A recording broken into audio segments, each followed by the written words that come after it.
Listen up, because the landscape of the secondary firearms market has completely flipped. If you spend any amount of time hanging around the used gun counters or browsing the local trader forums, you already know exactly what I am talking about. The days of treating your everyday carry or your range toy like a high-yield savings account are officially over. A few years back, we lived in a chaotic seller's paradise where anything with a firing pin commanded a massive premium. Today, we are staring down a brutal buyer's market. I am not talking about no-name budget blasters imported from overseas. I am talking about industry titans. We are looking at highly respected platforms that used to command top dollar, but have now become absolute inventory poison for gun stores.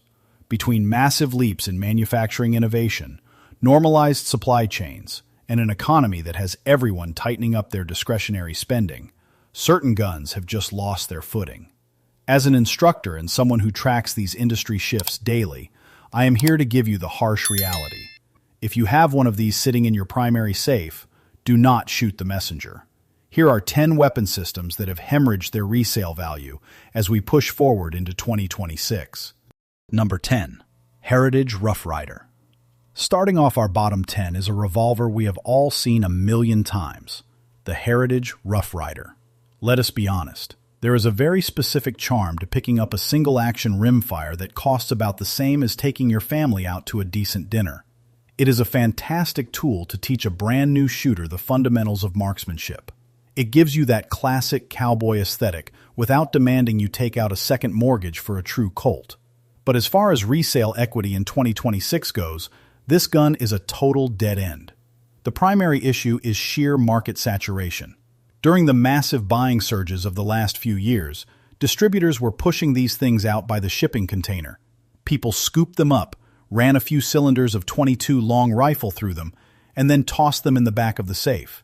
Now, everyone wants to offload them, and the math simply does not work in the seller's favor. When a brand new Rough Rider regularly goes on retail promotion for $100, nobody is going to buy your used one. Once a buyer factors in the federal background check and the local FFL transfer fee, your second-hand revolver ends up costing them more than a brand new one. You will be lucky to trade this thing for a firm handshake. Number 9. Mossberg Patriot. Moving down the list to number 9, we have to talk about the Mossberg Patriot. Do not get me wrong here. When it comes to pump-action defensive shotguns, Mossberg is absolute royalty. Platforms like the 500 and the 590 are legendary for a reason. But their attempt to dominate the entry-level bolt-action rifle market has hit a brick wall. The Patriot was intended to be the ultimate working-class deer rifle. It was built to get the job done in the woods without breaking the bank. The problem is that the entire budget bolt gun sector has advanced light years in the past 3 years. When you put a Patriot next to a Ruger American Gen 2, the differences are night and day. The Patriot suffers from incredibly loose bolt tolerances, and that injection-molded plastic stock feels cheap the second you shoulder it. Today's consumer expects threaded barrels, rigid chassis systems, and precision triggers right out of the cardboard box. Gun stores are currently flooded with used Patriots chambered in classic hunting rounds like .30-06 and .270. Because they sit on the used racks for months on end, dealers are offering absolute pennies on the dollar for trade-ins. Number 8. Marlin, 1895. Number 8 is a tough pill to swallow for the traditionalists. The Marlin, 1895. Specifically, the model's chambered in .45-70 government. If we rewind the clock just 3 years, this was arguably the most sought-after long gun in the country. The tactical lever action craze was firing on all cylinders. Every shooter wanted a stainless guide gun decked out with modern rails, tactical slings, and heavy suppressors. You had to pay well over retail just to secure one. But the bubble has officially burst in 2026. The biggest factor is Ruger's complete overhaul of the Marlin brand. Ruger is currently manufacturing lever guns with a level of quality control that completely embarrasses the older, pre-acquisition models. That overnight leap in quality completely destroyed the collector's value of the older iterations. Furthermore, the reality of running a big-bore cartridge has finally hit the consumer's wallet. When you are paying $3 to $4 per squeeze of the trigger for .45-70 government, range days get very short. A lot of folks bought the hype, bruised their shoulders, drained their checking accounts, and immediately put the gun on consignment. Number 7. Smith & Wesson M&P Shield. Sitting at number 7 is a former heavyweight champion that simply got lapped by modern engineering. The first-generation Smith & Wesson M&P Shield. When this subcompact hit the scene way back in 2012, it completely revolutionized the everyday carry market. It was the absolute benchmark for concealability and reliability. But in the tactical world, nostalgia does not win gunfights, and it certainly does not hold monetary value. The era of the single-stack 9mm is dead and buried. We are living in the age of the micro-compact, dominated by platforms like the SIG P365. There is zero tactical advantage to carrying a firearm that takes up the exact same footprint inside your waistband, but only gives you half the ammunition capacity. Once Smith & Wesson dropped the Shield Plus, featuring a heavily upgraded trigger and a double-stack magazine, the fate of the Gen 1 was sealed. Shooters abandoned the original Shield in droves. You can walk into literally any used gun case in the country and find rows of these pistols sitting there with rock-bottom price tags. Number 6. KEL-TEC Sub 2000. Taking the number 6 spot is the KEL-TEC Sub 2000. I am specifically targeting the Gen 2 variant here. For the longest time, this was the ultimate modular survival tool. It was the definitive pistol caliber carbine to throw in a go bag because it folded perfectly in half and fed from standard Glock magazines. However, KEL-TEC essentially cannibalized their own secondary market by innovating too well with the Gen 3. The newest generation introduced a rotating fore-end mechanism. That seemingly simple upgrade meant you could finally fold the carbine without having to remove your primary red dot sight. Before that, Gen 2 owners were forced to buy clunky, overpriced aftermarket optic mounts just to maintain zero when the gun was stowed. Add in the notoriously aggressive blowback recoil system of the Gen 2, which notoriously slaps the shooter's cheekbone, and you have a heavily outdated platform. Current owners are rapidly trading them away to fund the Gen 3, leaving the older models completely devoid of value. Number 5. TAURUS Judge. Halfway through the list at number 5 is the TAURUS Judge.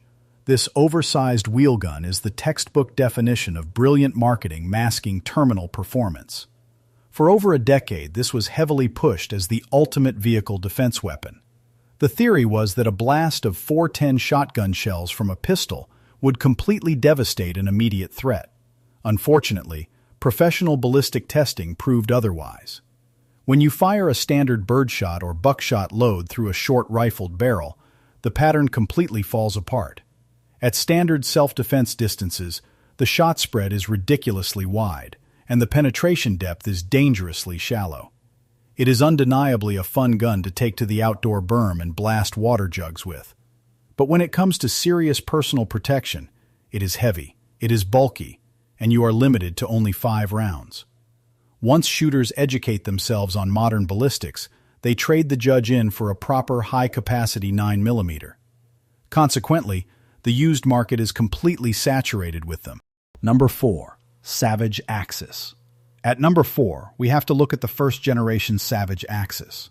For a very long time, this was the absolute undisputed king of the big-box sporting goods stores.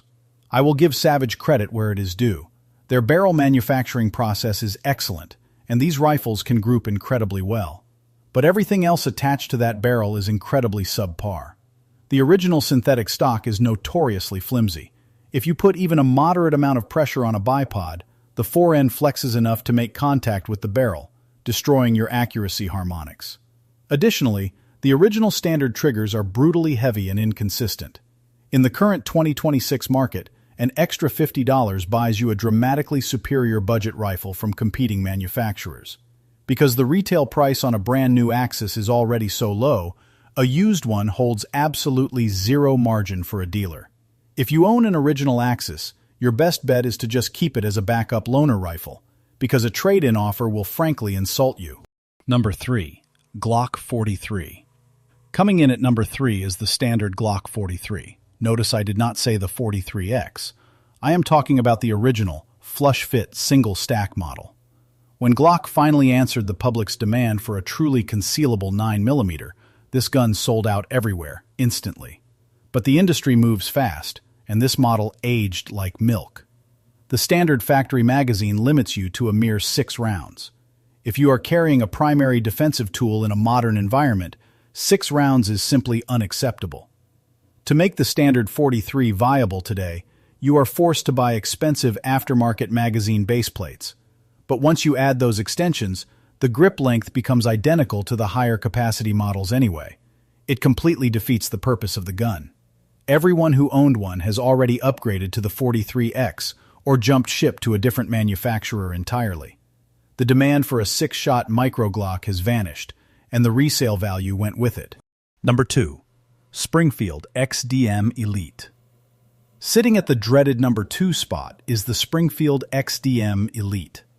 From a purely mechanical standpoint, this is a phenomenal duty weapon. It runs incredibly clean, the factory match trigger is excellent, and it will chew through any ammunition you feed it. But Springfield completely cratered the value of the entire XD lineup when they released the Echelon.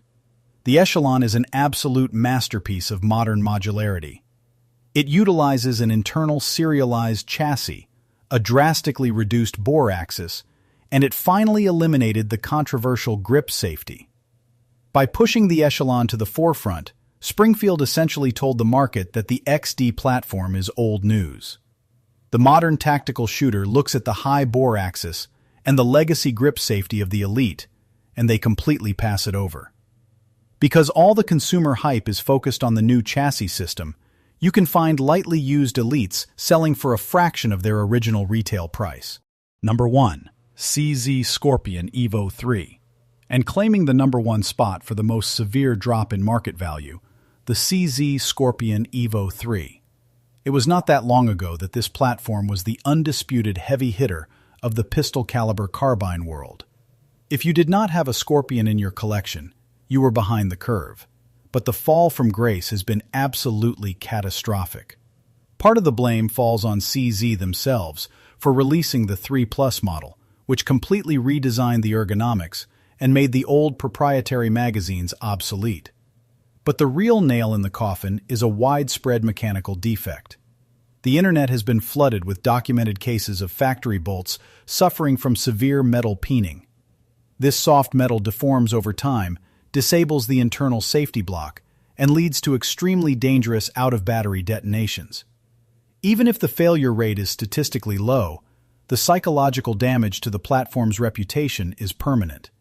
Educated buyers absolutely refuse to touch a used Scorpion, unless the previous owner has already dropped hundreds of dollars on an aftermarket titanium striker block and a hardened bolt. When you factor in the incredible new competition from platforms like the Grand Power Strybog and the PSAAKV, the original Scorpion has been completely left in the dust. And there you have it, folks. That is the definitive list of platforms that the 2026 market has completely turned its back on.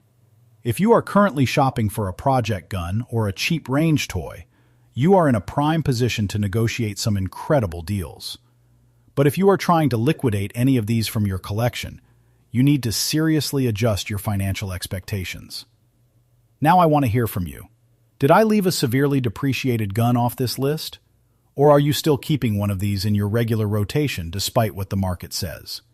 Jump down into the comments and let me know your thoughts. As always, make sure you hit that like button, subscribe to the channel for more uncompromising industry truth, and stay sharp out there.